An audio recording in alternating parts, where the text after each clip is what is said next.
बच्चों वीडियो में आखिर तक बने रहें, वीडियो को आखिर तक देखें, इसलिए कि ये जो क्वेश्चन हम देखने वाले हैं, इन्हीं क्वेश्चंस में से भी बहुत सारे क्वेश्चन आपको आ सकते हैं या फिर इसी तरह का क्वेश्चन आपको आएगा।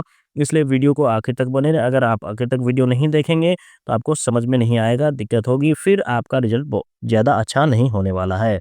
हेलो, वेलकम, अस्सलाम वालेकुम व आदाब बच्चों। उम्मीद है आप लोग खैरियत से होंगे। इससे पहले हमने उर्दू और सोशल साइंस का जो है वीडियो लेकर आया था क्लास 11th के लिए, minority residential school entrance test 2025 के लिए। तो प्रीवियस क्वेश्चन का ये सिलसिला जारी है और आज हम लेकर आ गए हैं क्लास 11th के लिए section B English compulsory subject के क्वेश्चंस और आंसर्स देखेंगे आज के वीडियो में आखिर तक बने रहें और वीडियो को लाइक करें। चैनल को बहुत कम सब्सक्राइब कर रहे हैं लोग, वीडियोस देख रहे हैं लेकिन बहुत ही कम लोग सब्सक्राइब कर रहे हैं। चैनल को सब्सक्राइब ज़रूर करें। और एक बात, अगर आप जो है तैयारी अच्छे से कर रहे हैं और आप एंट्रेंस निकालना चाहते हैं तो आप हमारे पास जो है इसका नोट्स अवेलेबल है, बिल्कुल क्वेश्चन मल्टीपल चॉइस क्वेश्चन बना हुआ है, ठीक है, तो आप उसे भी आप प्रेफर कर सकते हैं। तो सब चलिए हम लोग शुरू करते हैं। हमारा जो है पहला प्रश्न है इंग्लिश का 11th आवर्स के लिए और ये कंपलसरी है। अगर आपने उर्दू भी चूज़ किया है तो भी इंग्लिश आपको देना है, अगर आपने हिंदी चूज़ किया तो भी आपको इंग्लिश दे रहा है, सबके लिए इंग्लिश कंपलसरी है, ठीक है। आप यहाँ पे देख सकते हैं सेक्शन बी इंग्लिश कंपलसरी। पहला सवाल है who has delivered the speech the unity of Indian culture. इस सवाल को देखने से पहले एक बार इंस्ट्रक्शन यहाँ पे देख लीजिए कि question number 1 to 10 are based on prescribe text, यानी आपका जो टेक्स्ट बुक है उसी पर आधारित ये 10 से 12 क्वेश्चन होगा। आपका 10 लिखा है लेकिन यहाँ लगभग 12 क्वेश्चन किताब से ही आया हुआ है, ठीक है। तो पहला क्वेश्चन है who has delivered the speech the unity of Indian culture.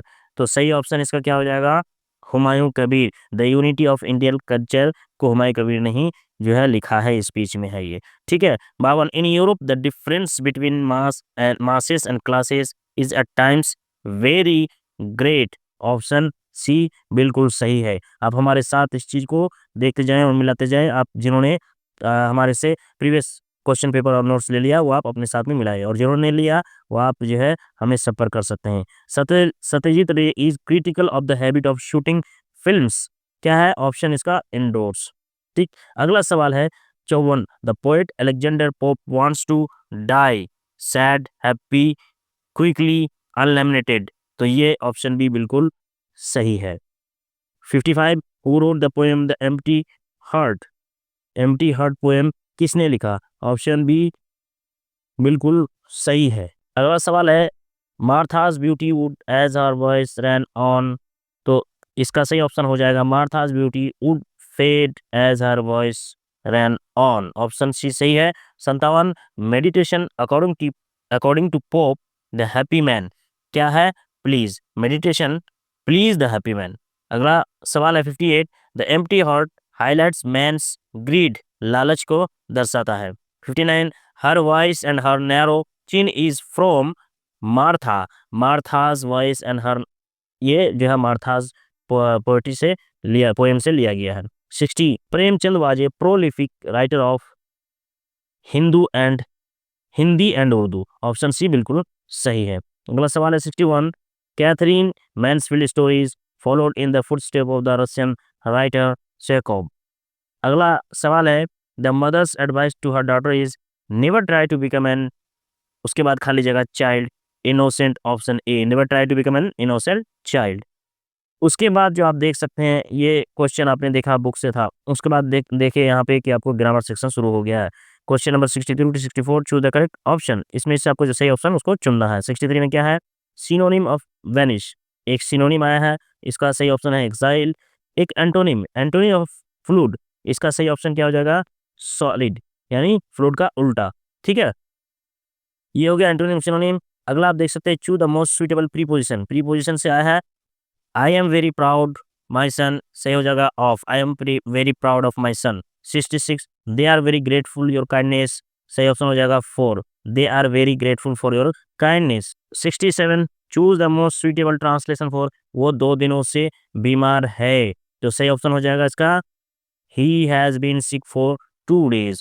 67 indirect speech she said I am living for Delhi, मैं दिल्ली के लिए निकल रही हूँ, तो इसका सही ऑप्शन क्या हो जाएगा, she said that she was living for Delhi. 69 direct speech of the old woman wish that he might live along. तो इसका सही ऑप्शन क्या हो जाएगा? The old woman said may you live long. ठीक है, the old man wished that he might live long, सही option हो जाएगा the old man said may you live long. अगला है 70 active voice of bye whom are you being bothered. सही option हो जाएगा who is bothering, who is bothering you. इसका passive voice हो जाएगा by whom are you being bothered. ठीक है, 71 passive voice of I have been invited to the party, someone had invited me to party, I am being invited to the party, someone has invited me to the party। ये हो जाएगा आपका सही answer, option number C. अगला direction आप देख सकते हैं 72 से 73, choose the correct spelled word. सही स्पेलिंग किसका है? ये टेक्सचर, टेक्सचर या टेक्सचर, टेक्सचर। तो ये सही ऑप्शन क्या हो जाएगा? C, texture. 73 breath, breath, breath, breath, ये चारों में से कौन सा सही होगा? तो सही हो जाएगा ब्रीथ। ठीक है, ये नाउन है और ये वर्ब है, तो ऑप्शन में जो नाउन है वो सही हो जाएगा। Direction 74 75 choose the correct form of verb. इसमें करेक्ट फॉर्म वर्ब का कौन सा आएगा? राजू हियर यस्टरडे, तो क्या हो जाएगा? Come, coming, will come, came. सही ऑप्शन क्या हो जाएगा? Came, Raju came here yesterday. 75 we have not him for a year, we have not seen him for a year, B सही ऑप्शन हो जाएगा। तो दोस्तों ये था आपका 25 नंबर इंग्लिश से, जो कि आपने देखा कि बुक पोर्शन से लगभग 10 से 12 क्वेश्चन पूछा है, बाकी जो क्वेश्चन आपको पूछा है ग्रामर से।